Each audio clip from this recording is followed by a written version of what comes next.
call to remove a colony of bees from a compost bin, and here's how I did it. The colony had been there for months and there were tens of thousands of bees. So I started to carefully move the comb structure from the bin into a temporary travel hive. I put the comb into frames using rubber bands to secure it for transit. Then I started to get the bees into the temporary hive by scooping them up with my hands. These bees were pretty gentle and did not try to sting me as I worked with care and intention, all while looking for the queen bee, who is the largest bee in the colony. After I removed a lot of the worker bees, I suddenly saw the queen crawling on the side of the bin, so I put her in a clip to keep her safe. There she is! I put the queen in the new hive and all the other bees started to follow her scent. So I closed up the hive, I loaded it into my truck to take them to their new home, and it was another successful day of saving the bees. I got a call to remove a colony of bees from this backyard compost bin, and here's how I did it. First, I started to carefully remove the comb structure of the hive. I fit the pieces of comb that had baby bees and the bees' food into wooden frames. Next, it was time to start scooping bees into the new hive. I always wear protective equipment when I need to, but since I work with bees almost every day, I've learned to read their behavior and could tell that these bees, like most honeybees, were very gentle and would not try to sting me. So I kept removing comb and removing bees from the bin, all while looking for the queen bee. After I removed most of the bees, I saw the queen crawling up the side of the bin, so I put her in a clip to keep her safe. She's the largest bee in the colony, which makes her a little easier to find. There she is! I put the queen in the new hive and all the other bees started to follow her in. I had to get a bigger hive because there were so many bees, but after most of them went in the hive, I closed it up and carried it back to my truck, and it was another great day of saving the bees. These bees were building a hive in a water meter box in someone's front yard. I was called to remove them, and here's how I did it. The first step was lifting the lid of the box up.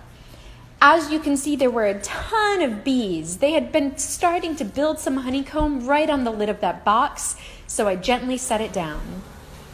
There were so many bees, but the most important bee was the queen, so I needed to make sure I got her in the new hive. So I decided to give that top a few shakes, and all the bees fell into their new hive. I set down the lid and I would start to look for the queen, hoping that she fell into the box when I gave that lid a few good shakes. I thought I saw her, so I searched a little more. Do you see her? There she is. We got her. These bees started to build a hive on a patio chair, and I was called to remove them. The first thing I did was lift the cover of the chair to reveal a beautiful beehive with thousands of honeybees. I started to carefully remove the hive from the side of the chair, always looking for the queen bee every step of the way. As I removed each piece of comb, I put it in wooden frames of the new beehive using rubber bands to secure it for transit so that the bees could use it later on. There was a lot of comb, but also a ton of bees, so I used my hands and started scooping bees into their new hive while looking for the queen. Soon enough, I found her. Do you see her in there? She's the largest bee in the hive. There she is. I put her into the new hive and all the other bees started to go right in since they wanted to be with their queen. And this was all actually on the second story of a house, so I used some rope to lower the hive to the ground and I saved the bees.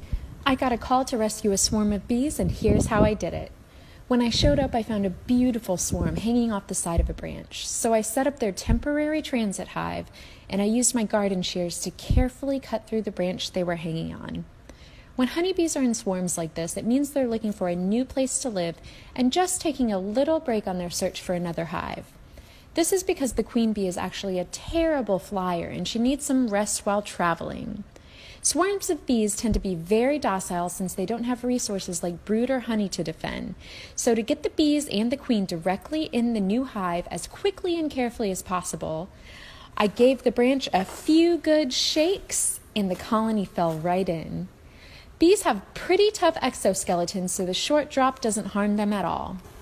They were happy to have a new place to live and started to settle in the hive.